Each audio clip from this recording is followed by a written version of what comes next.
Ngayong araw guys, nakahuli nga pala kami ng mga sugpo at malalaking samaral dito sa paghila-hila namin, dito sa mga mangroves namin. At grabe guys, napakarami pa rin naming nahuhuli. Kaya nga guys, kaagad na rin namin niluto itong napakarami naming nahuli. At syempre guys, pinood trip na rin namin. Yo, what's up guys? So ngayong araw guys, samahan nyo naman kami.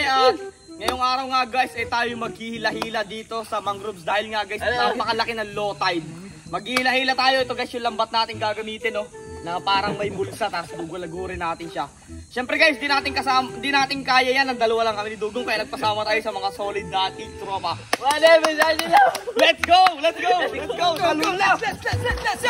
Ayun na nga guys, agad na rin nga pala guys namin binaba dito yung mga lambat namin at sinimula rin namin itong paghigit dito. Ang tawag nga pala guys sa ganitong gawain dito sa lugar namin ay hila-hila. Diyan ba guys sa lugar nyo, ang tawag sa ganitong klaseng panghuli ng isda. Tuwing nagbablog talaga guys kami, naaalala ko talaga yung mga gawain namin dito, lalong-lalo pa guys nung wala pa kami dito sa buhay vlogging. Ito nga pala guys ang kadalasang ginagawa namin magtotropa pag kailangan namin dumiskarte ng pang-ulam tsaka pera. Hindi rin nga pala guys biro tong trabaho na to kasi guys napakahirap nga pala guys sigitin itong mga lambat dito at lumulubog pa yung mga paa namin dito sa malambot na putik. At bukod doon guys, napakarami rin nga pala guys malalalang isda na pwede mo matapakan dito at mga malalaking talaba na sobrang tatalas. Makalipas nga lang guys yung paghila natin dito sa lambat, eto na nga guys, sasaklitin na natin. Titingnan nga guys natin kung marami tayong nahuli dito. Sobrang nakakapagod rin talaga guys yung ganitong panguhuli ng isda, pero kailangan na guys natin gawin kasi nga kailangan natin dumiskarte ng pang-ulam. Lahok-lahok na mga isda nga pala guys yung mga nahuhuli namin dito, mga samaral, mga isdang palo at meron din nga pala guys mga butite, pero papakawalan natin yan guys kasi hindi tayo kumakain yan. At medyo marami rin nga pala guys yung nahuli namin dito. So guys, ito nga yung nahuli natin sa unang saklit natin, no? Puro mga isdang palo at basta guys lahok-lahok yung mga isda na to. Ayan, lagi din. Medyo konti lang, pero all goods pa rin yan. Guys, all goods pa rin. Sarap nitong pinais. Let's go! Sunod naman ulit. At dahil nga guys, konti lang yung nahuli natin dito sa lugar na to, ay hahanap tayo doon sa kabilang sapa. Doon tayo maghuhulog ditong lambat natin. Pagkarating nga guys dito sa tinatawag naming sapang bayan, ay agad na rin namin binaba dito yung mga lambat para makapagsimula na rin kaagad kami guys hilain nito. Kadalasan nga pala guys, ginagawa namin itong paghila-hila pag low tide guys, pag maliit yung tubig. Para na rin guys medyo mahina yung agos at mahigit namin yung lambat. Matapos nga lang guys ang mahaba nating paghila dito sa lambat, ay nandito na rin kami sa kabilang dulo. At dito nga guys, isasaklitin na ulit natin. Ganito lang nga pala guys ang pagsaklit dito sa mga lambat. Kailangan ilapat nyo yung ilalim niya para hindi makalusot yung mga isda dun sa ilalim. Dahan-dahan nga lang guys tayo sa pagkapit dito sa mga lambat kasi napakasakit makatinik yung mga sangaral na yan, lalong-lalo na guys nung isdan lupo kung tawagin. Ito yung nahuli natin sa pangalawang saklit natin. Yun. Pakita ang lalaking sangaral guys, may sugpo, dalawa. Yes! Dalawang sugpo guys. Ano ba? Lalaki. Dito, iyan natin dito, bay. Yan. Yan. Ang nahuli natin sa pangalawang may seahorse. Horsey. Seahorse. Kawali. Ang laking palo, guys. Ang dami samaral.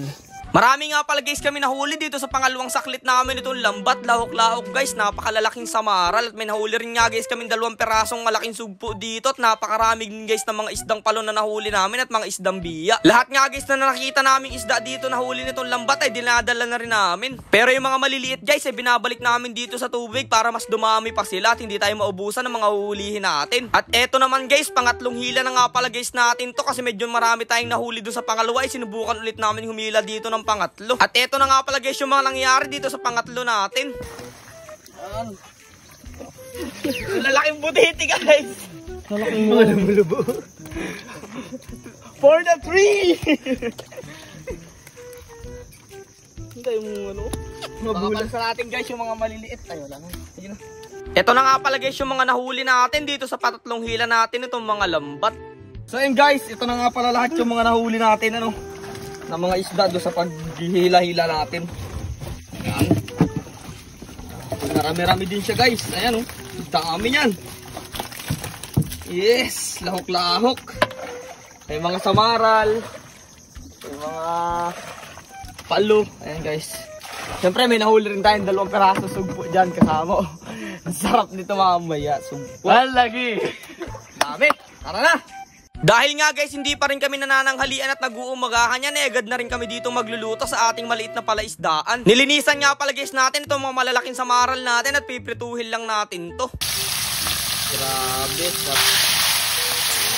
natin itong dalawang sugpo. Saan nyo guys, namumula agad oh. Lampula agad ang ating sugpo.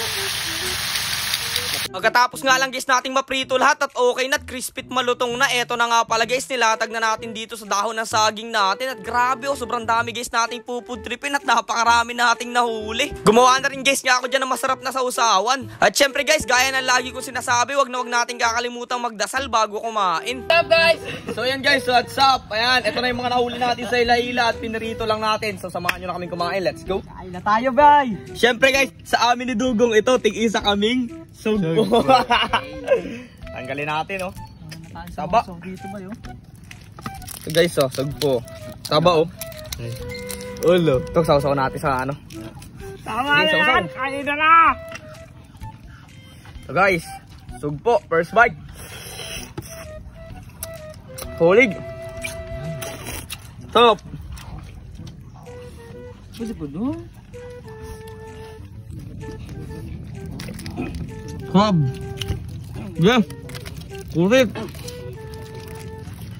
Tataba oh. Mga guys oh. Kita nyo naman oh. Ayan, grabe ang sarap no. Tataba ng mga ano natin. Samaral. Kain. Kaya hanggang dito na lang muna guys. Magpufood trip muna kami dito kasama ang mga tropa namin. Kita-kits na lang ulit tayo guys bukas. Salamat sa panonood guys.